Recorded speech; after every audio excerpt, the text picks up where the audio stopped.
এতবার রিকোয়েস্ট করতেছে, এতবার বলতেছে, বাট সবাই উঠে যাইতেছে একদম পুরা বাঙালি জাতিটাকে যে জায়গায় যায় সব বাঙালির অসম্মান কিভাবে করতে হবে তারা ভালো করে জানা আছে।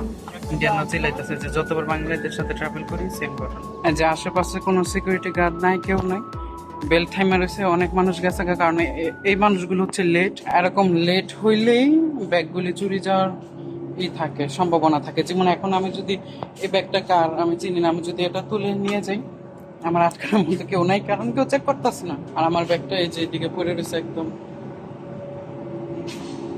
কারণ এক ইন্ডিয়ানের হেল্প করতেছিলাম, সো সো তার হেল্পের জন্য বলছে কি আমার লেট হয়ে গেছে, এই কারণে লেট, আদারওয়াইজ আমি এত লেট করতাম না। আর এই যে ফ্রাজাইল স্টিকার মারে আনছিলাম, বলছি যাতে কেয়ারফুলি হ্যান্ডেল করে। ওই আর একটা ব্যাগ, ওইটা তো ফ্রাজাইল মার্স, এই ব্যাগটা ছিল ওইদিকে ওইটার সাথে, তো অনেকটা মিল টাইপের। আমার নিজেরও খেয়াল নেই কারণ এটা আরেকজনের ব্যাগ।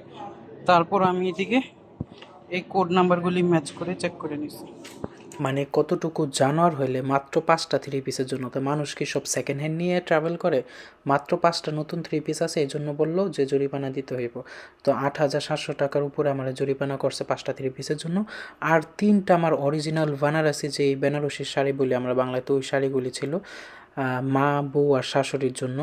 তো একটা মহিলা যে পুলিশটা ছিল উনি বলছে ও শাড়িটা তো সুন্দর, আমি একটা রেখে দেবো। তারপর উনি একটা রাখছে।